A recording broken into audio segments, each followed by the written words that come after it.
আমার পকেটে যদি হাত দেন, এই দেখেন টিস্যু বের হবে আমার পকেট থেকে। এই টিস্যু একটু আগে আমি যে মাটি নিয়ে হাত ধুয়ে এখন এখানে তো টিস্যুটা ফেললে, তাহলে তো আমি আপনাদের যা বলছি আমি নিজেই সেটা মানলাম না। সেই জন্য ছোটবেলা থেকে আমি অভ্যাস করে নিচ্ছি, যখন আমি টিস্যু ব্যবহার করে আমি আমার পকেটের মধ্যে রেখে দিই টিস্যুটা। আমার যে কোনো প্যান্টের পকেটে হাত দিলেই দেখা যাবে টিস্যু বের হয়ে আসতেছে। সারাদিনে সব টিস্যু গিয়ে প্যান্টের পকেটে জমা হয়। রাতে যখন বাসায় যাই, আমি রাত্রে বাসায় গিয়ে ডাস্টবিনের মধ্যে বা যেখানে ময়লা ফেলার জায়গা সেখানে আমি টিস্যুগুলো নিয়ে ফেলে দিই, সারাদিনের ব্যবহৃত টিস্যু। কাজেই আমি এই কাজটি চেষ্টা করেছি, আমি আস্তে আস্তে আমার মধ্যে এই অভ্যাসটা গড়ে তুলতে সক্ষম হয়েছি। আমরা যদি সকলে মিলে চেষ্টা করি, আজকে থেকে এই অভ্যাসটা আমরা সকলে মিলে তৈরি করতে পারবো।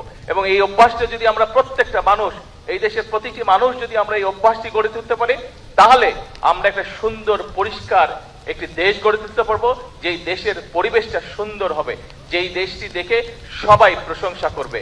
নিজের দেশের মানুষ যেমন প্রশংসা করবে, একইভাবে বিদেশ থেকে যারা আসবে তারাও বলবে যে বাংলাদেশ একটি পরিষ্কার দেশ, বাংলাদেশ একটি সুন্দর দেশ।